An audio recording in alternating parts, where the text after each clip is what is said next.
नमस्कार good morning मु सुभाष स्वागत करुच्ची आज न्यूज को। आज हूँ 14 जानुआरी बुधवार मकर संक्रांति नहीं आसी सारा दिन किसी गुरुत्वपूर्ण खबर। तेणु वीडियो को शेष जाए देखा सहित आपणकर भल पाइबा दे गोटे गोटे लाइक कर दिंतु। आम चैनल को सब्सक्राइब करनथिले सब्सक्राइब कर घंटी चिन्ह को दबाई दिंतु। आसतु एवं सारा दिन खबर उपर नजर पकाइबा। प्रथम खबर आसिला भंगाजीव 9 ताला मंत्री देले बड़ सूचना। वर्तमान लोकसेवा भवनर अति निकटरे थिबा 9 ताला सेच सदन एवं राजभवन को भंगाजिब एने सूचना देइछंती मंत्री पृथ्वीराज हरिचंदन। तांको कहवा अनुसार ए सब कोठा विपद संकुल बोली घोषणा हो सारी।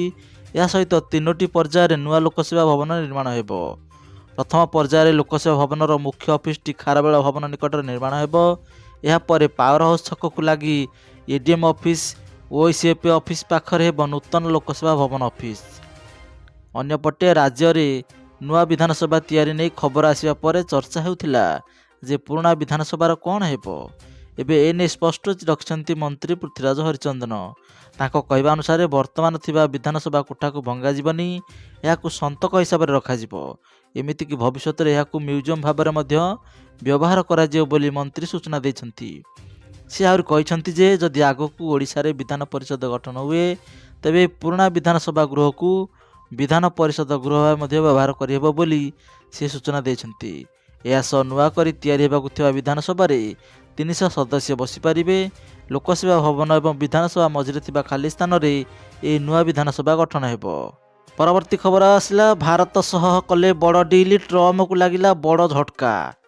भारत एवं यूरोपीय संघ मध्य एक मुक्त वाणिज्य चुक्तिनामा दीर्घ समय धरी चली आलोचना एवं निर्णायक पर्यायर पहुँची परि मन हेउची।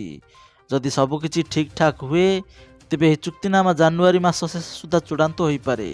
यह सूचना देइछंती जर्मन चांसेलर फ्रेडरिक मर्ज जे तांकर प्रथम भारत गस्तर आसिछंती। सोमवार अहमदाबाद रे प्रधानमंत्री नरेंद्र मोदी सह साक्षात पर तांकर मंतव्य भारतीय अर्थनीति एवं साधारण व्यवसाय पर एक नूतन आशार किरण आनिछि। जानुआरी शेष एक गेम चेंजर हो पारे। अहमदाबाद गस्त समय मर्ज स्पष्ट करथिले जदि जानुआरी शेष सुधा आलोचना चूड़ांत हुए तेबे यूरोपीय कमिशन एवं यूरोपीय परिषदर अध्यक्ष माने चुक्तिनामा स्वाक्षर करिया पई भारत गस्त करि पारंती। यही संभाव्य चुक्तिनामा संपर्क में उभय पक्ष प्रबल उत्साह रही।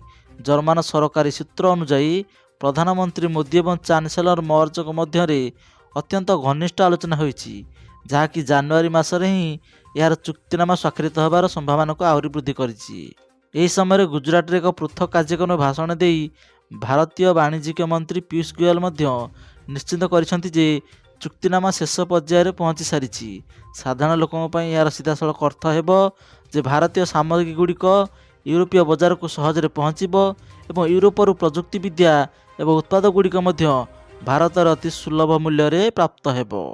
परवर्ती खबर बांग्लादेश फसीगला खेलिब कि खेलिबनी ए नहीं द्वंद्व रही। 2026 टी20 विश्वकप गोटे मासरू कम समय बाकी अच्छी किंतु बांग्लादेश तार समस्यार समाधान करिपारुनी। बांग्लादेश खेलाड़ी मुस्ताफिज रहमान को आईपीएल रु बाद देबा परे बांग्लादेश क्रिकेट बोर्ड सेमानक 2026 टी20 विश्वकप मैच को भारत और श्रीलंका को स्थानांतरित करने को अनुरोध करथिला। बांग्लादेश तार सुरक्षा चिंतार कारण दर्शाइथिला। भारत में सुरक्षा विपद थिबा बांग्लादेश रे दाबी को एबे आईसीसी प्रत्याख्यान कर देइछि। यह स्पष्ट भाव में दर्शाइछि जे आईसीसी बांग्लादेशर मैच भारत बाहर स्थानांतर करने को इच्छुक नहीं। आईसीसी तार रिपोर्ट रे कहिछि जे याकु कोनोसी सुरक्षा विपद मिली नहीं। आईसीसी तार तदंतर सुरक्षा विपद रु कम रु मध्यम भाव में मूल्यांकन करिछि। यह कौन मैच पर स्वाभाविक अटे तथापि आईसीसी ए पर्यंत कौन सरकारी विबृत्ति जारी करना। 2026 टी20 विश्वकप फेब्रुआरी 7 तारिख में आरंभ होगा जाउछि। परवर्ती खबर आसिला पोस्टाल रे बाहरिला बंफर नियुक्ति। सरकारी चाकरी में प्रस्तुत होतिबा युवक युवती पर गुरुत्वपूर्ण खबर। डाक विभाग तथा इंडिया पोस्ट रे ग्रामीण डाक सेवक बा जीडीएस 2026 नियुक्ति नहीं बड़ खबर मिली। तेबे रिपोर्ट अनुसार डाक विभाग 25,000 रु अधिक ग्रामीण सेवकों को नियुक्ति देवाकू जाउछि। एथिपाई प्रस्तुति आरंभ हो सारी। सारा देश में 25,000 रु अधिक ग्रामीण डाक सेवक नियुक्ति यह प्रस्ताव में एक विज्ञप्ति प्रकाश पाइबार संभावना रही। आवेदन प्रक्रिया मध्य एही मासरे आरंभ हेब।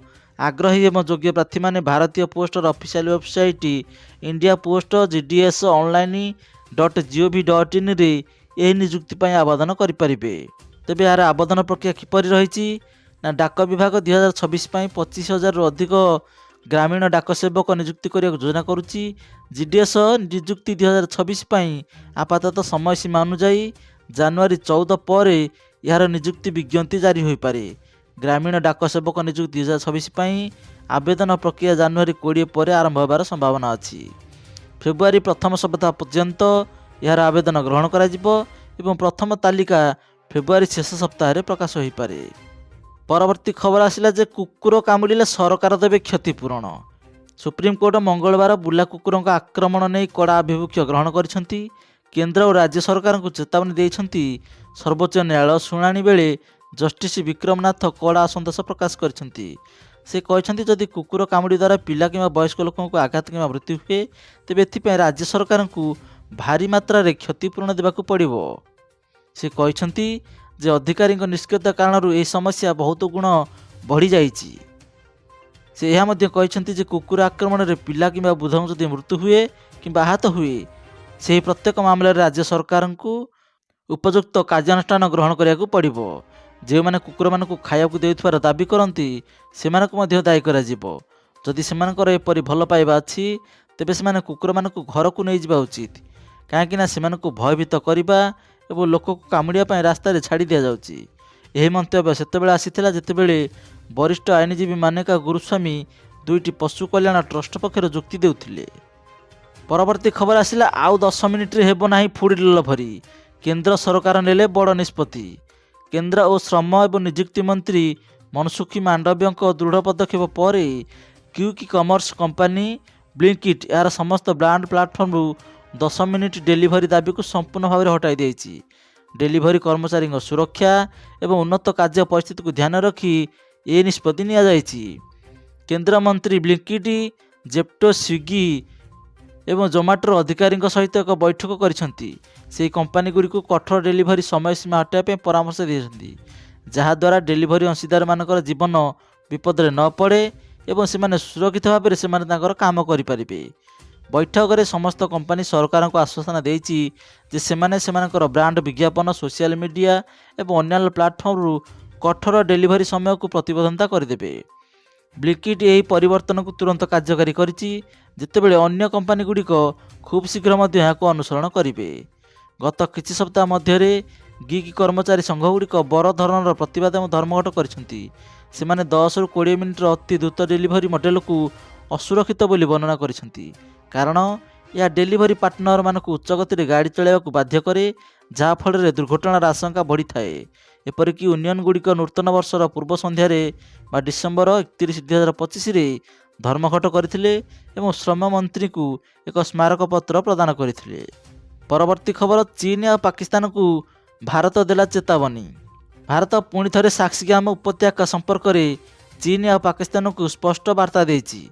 सेना मुख्य जनरल उपेंद्र द्विवेदी पुनर्बार कहते जे पाकिस्तान और चीन मध्य 1963 मसीह होइतिबा सीमा चुक्तिनामा संपूर्ण बेआईनी एवं भारत में अवैध।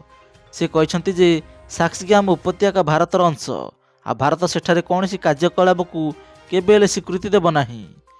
वैदेशिक मंत्रालय पूर्व प्रसंग में स्पष्ट कर सारी जे भारत निजर स्वार्थर सुरक्षा पाई समस्त आवश्यक पदक्षेप नेब। सेना मुख्य एक सांविधानिक सम्मेलन कहते जे पाकिस्तान 1963 चुक्तिनामा अनुजाई साक्सीगाम उपत्यकार किसी अंश को चीन को हस्तांतर करथिला जहां भारत केबे ग्रहण करे नाही। से स्पष्ट भाव में कहते जे आमे सेठारे कौन कार्यकलाप को ग्रहण करूनाहु। यह चुक्तिनामा आम पाई अवैध अटे। जनरल द्विवेदी कहते जे चीन पाकिस्तान अर्थनैतिक कॉरिडोर मध्य भारत पाई ग्रहणीय नुहे। से याकू उभय देश द्वारा कराଯାउथिबा एक अवैध कार्यकलाप बोली कहिथिले एवं कहिथिले जे यही प्रकल्प भारतीय अंचल दे जाई थाए। परवर्ती खबर आसिला 18 सुधा आसीबो सुभद्रा टंका सरकार देले खुशी खबर। सुभद्रा योजना को नहीं आसिला बड़ खबर। आसंता 18 तारिख में मिलिबो सुभद्रा टंका। एने सूचना देइछंती उपमुख्यमंत्री प्रभाती परिडा। तांको कहवा मुताबक एजावत सुभद्रा योजना रे मोट 4,57,681 ଜଣ ମହିଳା ସାମିଲ ହୋଇଛନ୍ତି। ତାଙ୍କ ଭିତରୁ ନୂଆ କରି 1,78,358 ଜଣ ମହିଳାକୁ ସାମିଲ କରାଯାଇଛି, ଯେଉଁମାନେ କି ପ୍ରଥମ ଥର ପାଇଁ ସୁଭଦ୍ରା କିସ୍ତି ପାଇବେ। ତେବେ ପ୍ରଥମ ଆଉ ଦ୍ୱିତୀୟ କିସ୍ତିରୁ ବାଦ ପଡ଼ିଥିବା 2,55,265 ଜଣଙ୍କୁ ଏଥର ସୁଭଦ୍ରା ଯୋଜନାରେ ସାମିଲ କରାଯାଇଛି। ସେମାନେ ଏଥର ଏକାବେଳକେ ଦୁଇଟି କିସ୍ତି ଟଙ୍କା ପାଇବେ। ମିଳିଥିବା ସୂଚନା ଅନୁସାରେ ଅଭିଯୋଗ ଶୁଣାଣି ପରେ 24,018 ଜଣ ହିତାଧିକାରୀଙ୍କୁ ସୁଭଦ୍ରାରେ ସାମିଲ କରାଯାଇଥିବା ନେଇ ଉପମୁଖ୍ୟମନ୍ତ୍ରୀ ପ୍ରଭାତୀ ପରିଡ଼ା ସୂଚନା ଦେଇଛନ୍ତି। ପରବର୍ତ୍ତୀ ଖବର ଆସିଲା, ଖଣ୍ଡଗିରି ଯାତ୍ରାକୁ ନେଇ ଆସିଲା ନୂଆ ଆଇନ। ଯାତ୍ରା ପେଣ୍ଡାଲରେ ଆଇଟମ୍ ଗାର୍ଲ ନିଶା ମହାରଣାଙ୍କ ଅଶ୍ଳୀଳ ଡ୍ୟାନ୍ସ ପୁଣି ସୋସିଆଲ ମିଡ଼ିଆରେ ଭାଇରାଲ ହୋଇଛି।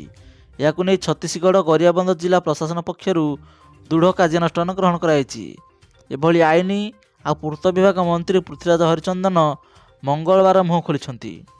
ମନ୍ତ୍ରୀ ପ୍ରତିକ୍ରିୟାରେ କହିଛନ୍ତି ଯେ ଛତିଶଗଡ଼ ପରି ଓଡ଼ିଶାରେ ମଧ୍ୟ କାର୍ଯ୍ୟାନୁଷ୍ଠାନ ଗ୍ରହଣ କରାଯିବ। ଓଡ଼ିଶାରେ ଜନମତ ମଧ୍ୟ ସ୍ପଷ୍ଟ ଅଛି ଯେ ଅଶ୍ଳୀଳ ନୃତ୍ୟ ବନ୍ଦ ହେଉ। ଏନେଇ ଆୟୋଜକ ଆଉ ଯାତ୍ରା ପାର୍ଟି ମାଲିକଙ୍କୁ ମଧ୍ୟ ଅବଗତ କରାଯାଇଛି। ସଂସ୍କୃତି ବିଭାଗ ଏବଂ ରାଜ୍ୟ ସରକାରଙ୍କ ପକ୍ଷରୁ ମଧ୍ୟ ଅବଗତ କରାଯାଇଛି। ଅନ୍ୟପକ୍ଷରେ ଆଗକୁ ଖଣ୍ଡଗିରି ଯାତ୍ରା ଥିବାବେଳେ ପେଣ୍ଡାଲରେ ଅଶ୍ଳୀଳ ନୃତ୍ୟ ପରିବେଷଣ କଲେ ପରିଣାମ ସାମ୍ନା କରିବାକୁ ପଡ଼ିବ ବୋଲି ମନ୍ତ୍ରୀ ଗଣମାଧ୍ୟମକୁ ମଙ୍ଗଳବାରରେ ପ୍ରକାଶ କରିଛନ୍ତି। ପରବର୍ତ୍ତୀ ଖବର ଆସିଲା, ଝିଅ ହଁ କଲେ ହିଁ ବାହାଘର ହେବ। ଝିଅ ଯଦି ନାହିଁ କରିବ ତେବେ ତାର ବାହାଘର କେହି କରିପାରିବେନି। ଏନେଇ ହାଇକୋର୍ଟଙ୍କର ଗୁରୁତ୍ୱପୂର୍ଣ୍ଣ ନିଷ୍ପତ୍ତି ଆସିଲା। ଏଣିକି ଝିଅର ସ୍ୱୀକୃତି ବିନା ବାହାଘର ହୋଇପାରିବନି। ବିବାହ ପ୍ରସଙ୍ଗକୁ ନେଇ ଗୁରୁତ୍ୱପୂର୍ଣ୍ଣ କଥା କହିଛନ୍ତି ହାଇକୋର୍ଟ। ବିବାହ କ୍ଷେତ୍ରରେ ଝିଅର ନିଷ୍ପତ୍ତି ସବୁଠାରୁ ଗୁରୁତ୍ୱପୂର୍ଣ୍ଣ। ଅଭିଭାବକଙ୍କର ଏପରି କୌଣସି ନିଷ୍ପତ୍ତି ନେବା ପୂର୍ବରୁ ଝିଅର ଅନୁମତି ନେବା ନିହାତି ଆବଶ୍ୟକ। ଝିଅର ସ୍ୱୀକୃତି ପରେ ହିଁ ବାହାଘର ପାଇଁ ଆଗକୁ ବଢ଼ିବା ଉଚିତ ବୋଲି କହିଛନ୍ତି ହାଇକୋର୍ଟ। ଝିଅ ନିଖୋଜ ଥିବା ଅଭିଯୋଗ ନେଇ ବାପାଙ୍କ ତରଫରୁ ଦାଖଲ ହୋଇଥିବା ଏକ ହେବିୟସ୍ କର୍ପସ୍ ପିଟିସନ ଶୁଣାଣି କରି ହାଇକୋର୍ଟ ଏଭଳି ଉଲ୍ଲେଖ କରିଛନ୍ତି। ହାଇକୋର୍ଟ କହିଛନ୍ତି ଯେ ବାହାର ବଳ ପ୍ରୟୋଗ କରି ଝିଅଙ୍କୁ ଜବରଦସ୍ତି ବାହାଘର କରିବା ସୁସ୍ଥ ସମାଜ ପାଇଁ ଅନୁକୂଳ ନୁହେଁ। ଅଭିଭାବକମାନେ ନିଜ ନିଷ୍ପତ୍ତି ପିଲାମାନଙ୍କ ଉପରେ ଲଦି ଦେବାର ଭାବନାରୁ ଦୂରେଇ ରହିବା ଉଚିତ। ଏହା ବିରୋଧରେ ପ୍ରଶାସନ ବି ସଚେତନ କରିବା ଆବଶ୍ୟକ। ପ୍ରାପ୍ତବୟସ୍କ ଝିଅର ନିଷ୍ପତ୍ତିକୁ ସମ୍ମାନ ଦେବା ଉପରେ ହାଇକୋର୍ଟ ଗୁରୁତ୍ୱାରୋପ କରିଛନ୍ତି। ଏହି ମାମଲାରେ ଝିଅଟି ଯେପରି ସହଜରେ ଆଉ ସୁରକ୍ଷିତ ଭାବରେ ରହୁଥିବା ସ୍ଥାନକୁ ଫେରିପାରିବ ତାହାରି ଉପରେ ମଧ୍ୟ ଧ୍ୟାନ ଦେବାକୁ କହିଛନ୍ତି। ତାଙ୍କ ଜୀବନରେ ସ୍ୱାମୀଙ୍କ କିମ୍ବା ଅଭିଭାବକଙ୍କର କୌଣସି ହସ୍ତକ୍ଷେପ ରହିବନି। ଖାଲି ସେତିକି ନୁହେଁ, ଝିଅର ନିରାପତ୍ତା ଓ ସୁରକ୍ଷା ସୁନିଶ୍ଚିତ କରିବାକୁ ପୁଲିସକୁ ନିର୍ଦ୍ଦେଶ ଦେଇଛନ୍ତି ହାଇକୋର୍ଟ। ଅଭିଭାବକ ଓ ସ୍ୱାମୀଙ୍କ ଅଯଥା ହସ୍ତକ୍ଷେପ ରହିଲେ ପୁଲିସ କାର୍ଯ୍ୟାନୁଷ୍ଠାନ ଗ୍ରହଣ କରିବ। ଏଥିସହିତ ଝିଅକୁ ଉଦ୍ଧାର ପାଇଁ ବାପା ଦାଖଲ କରିଥିବା ଆବେଦନର ଶୁଣାଣିରେ ହାଇକୋର୍ଟ ପୂର୍ଣ୍ଣଚ୍ଛେଦ ପକାଇଛନ୍ତି। ମୁଖ୍ୟ ବିଚାରପତି ଜଷ୍ଟିସ୍ ହରୀଶ ଟଣ୍ଡନ ଓ ଜଷ୍ଟିସ୍ ଏମ୍.ଏସ୍. ରମଣଙ୍କୁ ନେଇ ଗଠିତ ଖଣ୍ଡପୀଠ ଏ ସମ୍ପର୍କିତ ମାମଲାରେ ଶୁଣାଣି କରି ଏହି ନିର୍ଦ୍ଦେଶ ପ୍ରଦାନ କରିଛନ୍ତି। ତ ଦର୍ଶକ ବନ୍ଧୁ, ଇଏ ଥିଲା ଆଜି ସାରା ଦିନର କିଛି ଗୁରୁତ୍ୱପୂର୍ଣ୍ଣ ଖବର। ଏ ଖବର ଆପଣମାନଙ୍କୁ କେମିତି ଲାଗୁଛି କମେଣ୍ଟ ମାଧ୍ୟମରେ ମତାମତ ଜଣାଇବେ। ଭିଡ଼ିଓ ଭଲ ଲାଗିଥିଲେ ଲାଇକ୍ କରିବେ, ସେୟାର କରିବେ ଆଉ ଚ୍ୟାନେଲକୁ ସବସ୍କ୍ରାଇବ୍ ମଧ୍ୟ କରିଦେବେ। ପୁଣି ଦେଖା ହେବ ଆସନ୍ତାକାଲି। ନମସ୍କାର।